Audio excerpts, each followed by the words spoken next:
Wakil Ketua Umum Partai Gerindra Habibur Rahman menyebut kubu 01 Anies Muhaimin dan 03 Ganjar Mahfud miskin bukti dalam gugatan ke Mahkamah Konstitusi. Merespon hal itu, juru bicara Timnas Anies Muhaimin atau Amin, Iwan Tarigan, memberikan balasan menohok. Ia menegaskan bahwa Timnas Amin melalui tim hukum sudah mengumpulkan bukti kecurangan pemilu sejak 14 Februari 2024. Soal miskin atau kayanya bukti kecurangan, menurut Iwan itu bisa dijawab saat sidang di MK nanti. Iwan mengatakan pihaknya siap adu bukti di persidangan MK. Adapun sebelumnya, Wasekjen Gerindra Habibur Rahman menyebut gugatan soal pemilu ulang tidak berdasarkan bukti yang kuat. Selain itu, gugatan itu juga dinilai tidak berlandaskan hukum. Pasalnya, pasangan Prabowo Gibran maju Pilpres murni atas adanya keputusan MK nomor 90/PUU 21/2023. Dalam putusan itu menyatakan bahwa seseorang boleh maju di Pilpres dengan batas usia minimal 40 tahun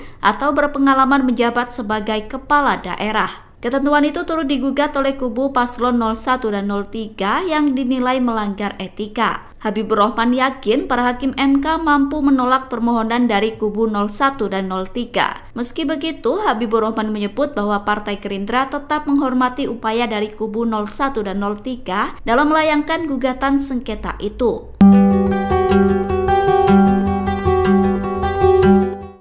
Pertemuan antara Ketua Umum Partai Nasdem Surya Paloh dengan Prabowo Subianto menjadi perbincangan publik. Pasalnya, Nasdem yang merupakan partai pengusung Anies Baswedan kini justru terlihat makin akrab dengan Prabowo. Pengamat politik dari Universitas Al-Azhar Indonesia Ujang Komarudin menilai Anies mulai ditinggalkan oleh partai-partai politiknya yang tergabung dalam koalisi perubahan. Pernyataan itu disampaikan oleh Ujang pada Senin 25 Maret 2024. Menurut Ujang, wajar jika Anies mulai ditinggalkan oleh parpol pendukungnya. Ujang mengatakan Anies ditinggalkan partai pendukungnya karena tidak mampu membawa kemenangan pada kontestasi Pilpres 2024. Dikatakan Ujang, jika Nasdem, PKS, dan PKB bergabung ke Koalisi Indonesia Maju, maka keputusan itu harus dihormati oleh Anies. Menurut Ujang, perubahan dinamika politik selalu terjadi dengan cepat. Gibran Rakabuming Raka pada ucapan selamat di rapat paripurna DPRD Kota Solo. Dalam rapat paripurna DPRD Solo yang digelar pada Senin 25 Maret, diwarnai pemberian ucapan selamat kepada Gibran atas kemenangannya dalam Pilpres 2024. Momen itu terjadi di sela-sela agenda laporan keterangan pertanggungjawaban Wali Kota Anggaran 2024. Fraksi pertama yang mengucapkan selamat kepada Gibran adalah PSI dan Golkar. Ucapan selamat itu disampaikan oleh legislator fraksi PSI dan Golkar Agus Nuryanto. Dirinya mendoakan agar Gibran amanah dalam mengemban tugas negara nanti sebagai wakil presiden.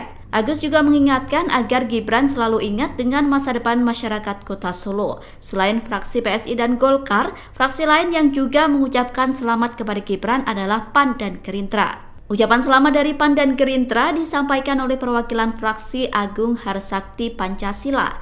Agung memberikan ucapan selamat kepada Gibran sejak awal memberikan sambutan. Ia turut menyinggung bahwa Prabowo Gibran menang satu putaran dalam Pilpres 2024. Dalam rapat paripurna itu, fraksi PKS dan PDIP tidak memberikan ucapan selamat kepada Gibran. Sementara itu, merespon ucapan selamat tersebut, Gibran hanya mengatupkan kedua tangannya ke arah mimbar. Ia kemudian mengucapkan terima kasih atas ucapan selamat yang telah diberikan kepadanya.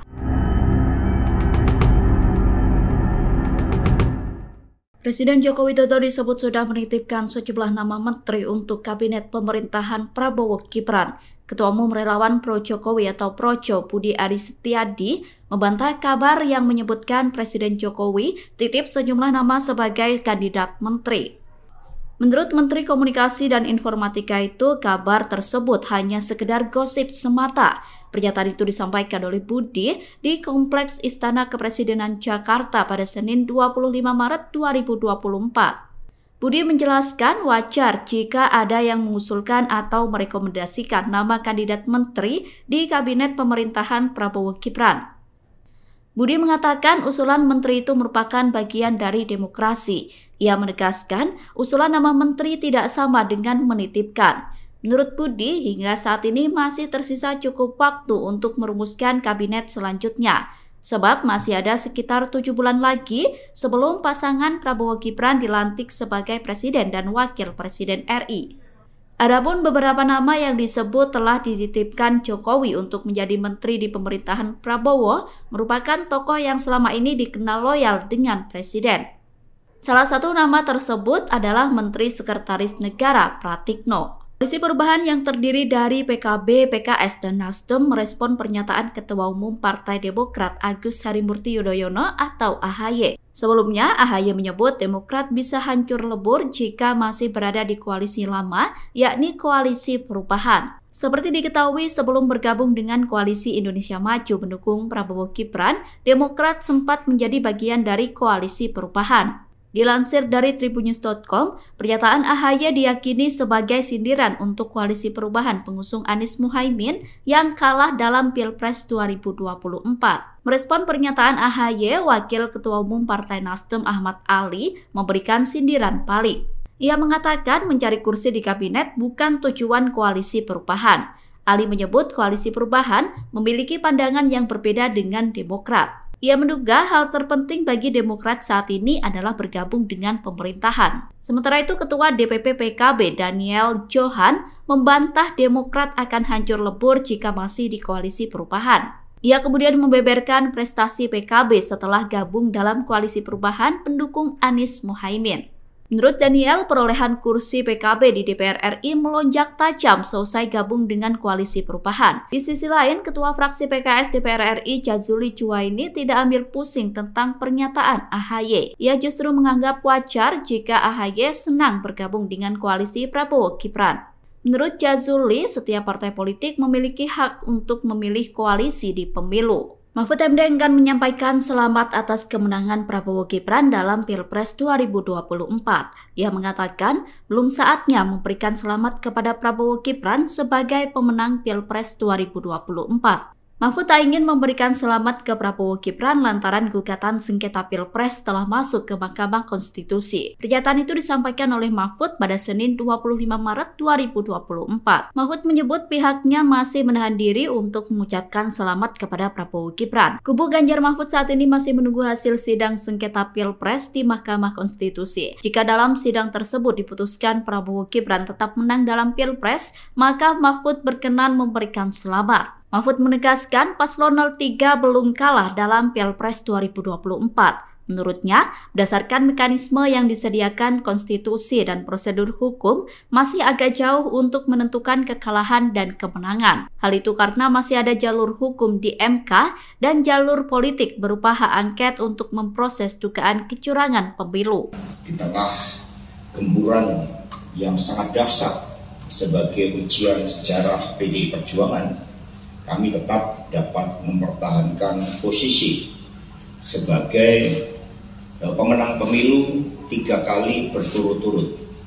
Di tengah gempuran yang sangat dahsyat sebagai ujian sejarah PDI Perjuangan, kami tetap dapat mempertahankan posisi sebagai pemenang pemilu 3 kali berturut-turut.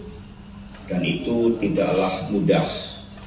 Di tengah-tengah persoalan supremasi hukum yang turun ke tingkat nadir dan kemudian abuse of power yang sayangnya dilakukan oleh Presiden Joko Widodo, sehingga kecurangan yang dimulai dari hulu, dari rekayasa hukum di Mahkamah Konstitusi hingga di tingkat proses sampai di hilir, bahkan sekarang pun masih banyak intimidasi yang dilakukan, itu menjadi sisi gelap demokrasi di Indonesia yang oleh para pakar termasuk Bapak Yusuf Kala dikatakan sebagai pemilu yang paling brutal dan buruk di dalam sejarah pemilu di Indonesia. Adalah operasi secara masif termasuk menggunakan instrumen hukum dan sumber daya negara memang dilakukan di basis-basis PDI Perjuangan. Jawa Tengah, Jawa Timur, Lampung, Jambi, Sumatera Selatan, Bali, Sulawesi Utara, dan sebagainya. Nah, operasi itu efektif itu untuk tingkat provinsi dan DPR RI. Tapi di tingkat kabupaten kota terbukti kekuatan grassroots, kekuatan akar rumput dari PDI Perjuangan mampu membangun hegemoni, sehingga perolehan kursi justru malah bertambah. Sehingga selain menang 3 kali pemilu berturut-turut, maka kami juga mampu menambah kursi di tingkat DPRD kabupaten kota, dan ini tentu saja sangat penting. Amanat ini saya terima sebagai penugasan yang mulia, sebagai tugas oleh rakyat Indonesia yang akan saya laksanakan dengan sepenuh hati saya.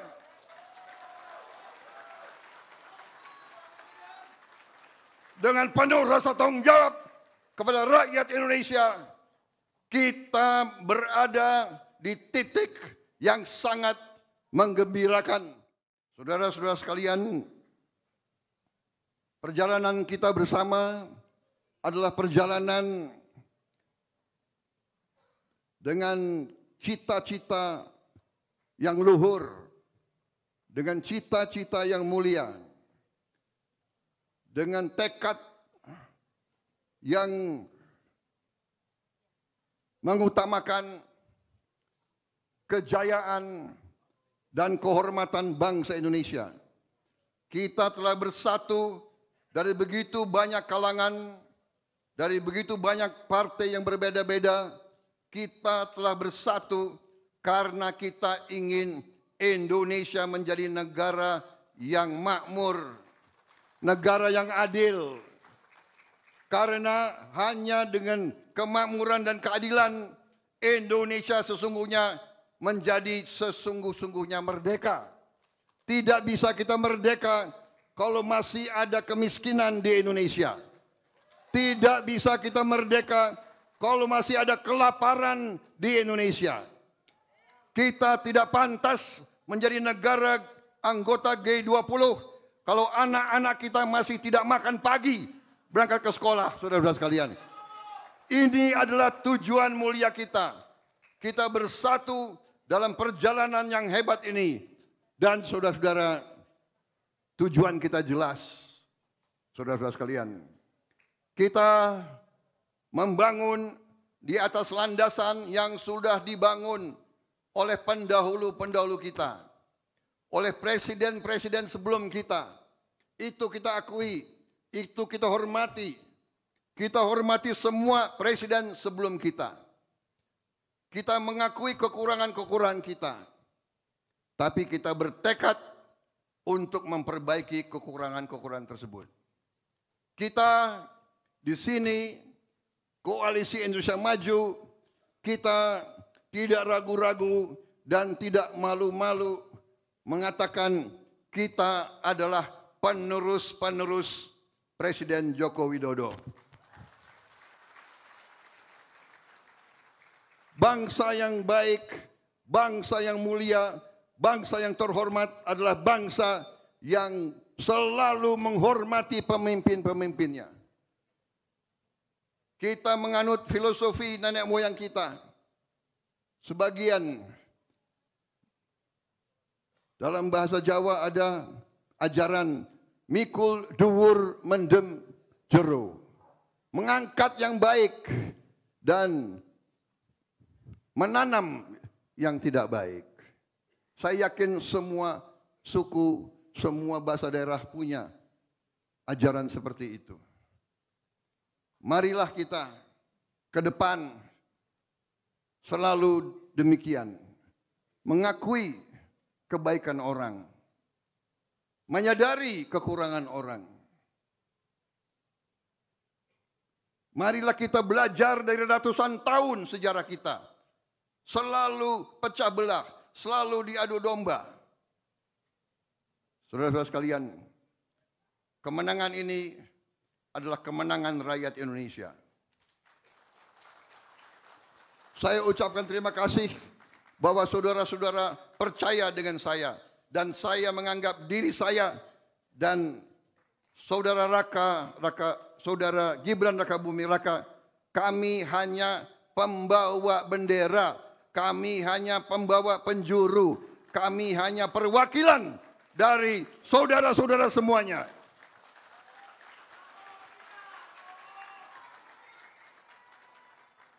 tokoh-tokoh nasional yang begitu hebat, yang begitu ada di depan saya ini, mereka mendukung saya. Mereka mendukung Gibran bukan karena Prabowo hebat, bukan karena Gibran hebat, tapi karena Prabowo dan Gibran kami adalah simbol dari cita-cita rakyat kita, simbol dari keinginan rakyat kita. Saudara-saudara sekalian, saya kira itu yang ingin saya sampaikan. Terima kasih. Amanat ini saya terima sebagai penugasan yang mulia, sebagai tugas oleh rakyat Indonesia yang akan saya laksanakan dengan sepenuh hati saya.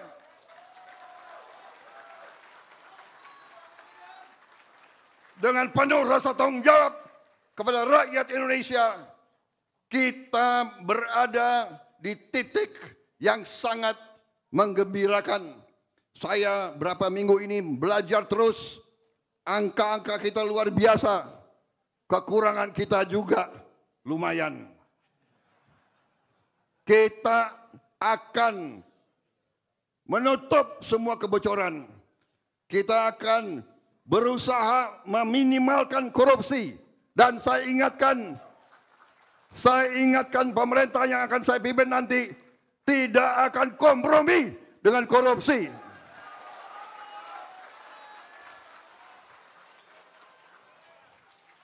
Dan saya tidak gentar, saya ingin menghilangkan kemiskinan dari bumi Indonesia. Dan kita mulai dengan memberi makan untuk anak-anak kita, saudara-saudara sekalian. Sudah saya pelajari, pakar-pakar membenarkan uangnya ada, uangnya cukup, dan kita akan buktikan bahwa kita bisa melaksanakannya, saudara-saudara sekalian. 5 menit terakhir. Saudara-saudara, 5 menit terakhir. Saya minta Pak Rosan dan para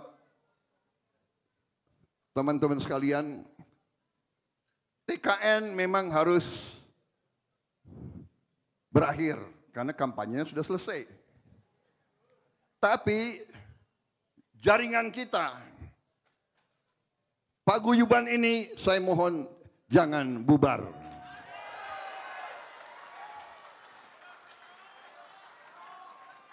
Saya mengusulkan paguyuban ini kita beri nama Gerakan Solidaritas Nasional. Kita adalah tetap satu paguyuban, satu gerakan yang terdiri dari semua suku, semua agama, semua ras, semua daerah, semua kalangan bersatu menuju Indonesia Emas, saudara-saudara sekalian.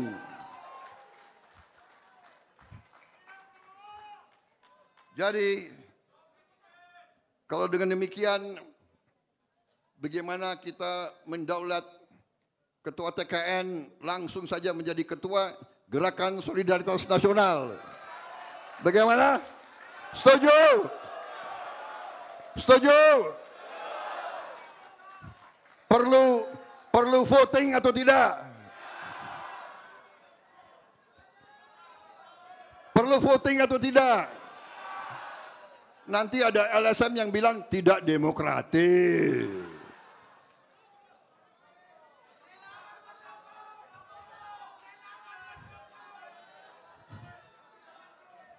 Dan nanti ketua Dewan Pembinanya adalah Presiden Republik Indonesia yang ke-8. Demikian sambutan saya, minta maaf kalau ada... Mas Gibran, terima kasih.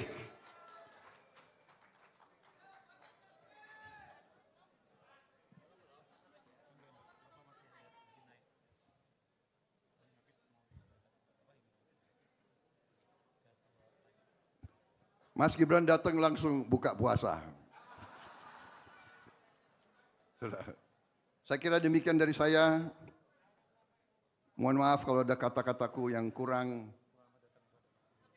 Wassalamualaikum warahmatullahi wabarakatuh. Semoga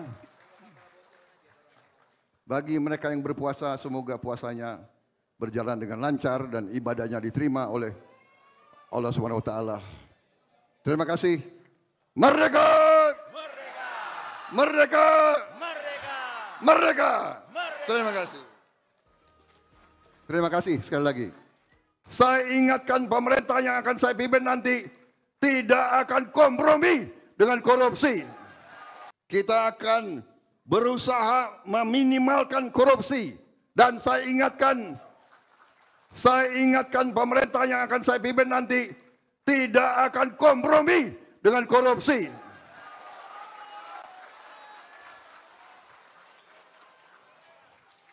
Dan saya tidak gentar, saya ingin menghilangkan kemiskinan dari bumi Indonesia. Dan kita mulai dengan memberi makan untuk anak-anak kita, saudara-saudara sekalian. Sudah saya pelajari, pakar-pakar membenarkan uangnya ada, uangnya cukup, dan kita akan buktikan bahwa kita bisa melaksanakannya, saudara-saudara sekalian. Selamat bekerja Pak Menteri. Insya Allah sukses buat teman-teman ATR BPN semuanya. Saya oposisi buat pemerintah, tapi kalau buat ATR BPN saya bukan Jawa koalisi, pendukung nomor 1 ATR BPN. Saya suka sekali dengan kata gebuk mafia, tetapi saya nanti mau tanya Pak Menteri, ada tambahan anggaran tidak buat Dirjen Pengendalian? Karena susah menggebuk kalau Dirjen Pengendalian tidak ditambah anggaran, dan mereka lah yang bisa untuk memetakan sebetulnya sesuai tupoksi atau tidak. Kalau tadi teman-teman jatah HGU-nya 10 yang dikerjakan 20 nggak bisa dikerjakan, kecuali Dirjen Pengendalian memang punya orang, punya anggaran untuk memetakan itu, sehingga gebuknya menjadi lebih efektif. Selamat bekerja Pak Menteri. Insya Allah sukses buat teman-teman ATR BPN semuanya. Saya oposisi buat pemerintah, tapi kalau buat ATR BPN saya bukan Jawa koalisi, pendukung nomor 1 ATR BPN. Terima kasih. Assalamualaikum warahmatullahi wabarakatuh. Download Tribun X sekarang. Menghadirkan lokal menjadi Indonesia.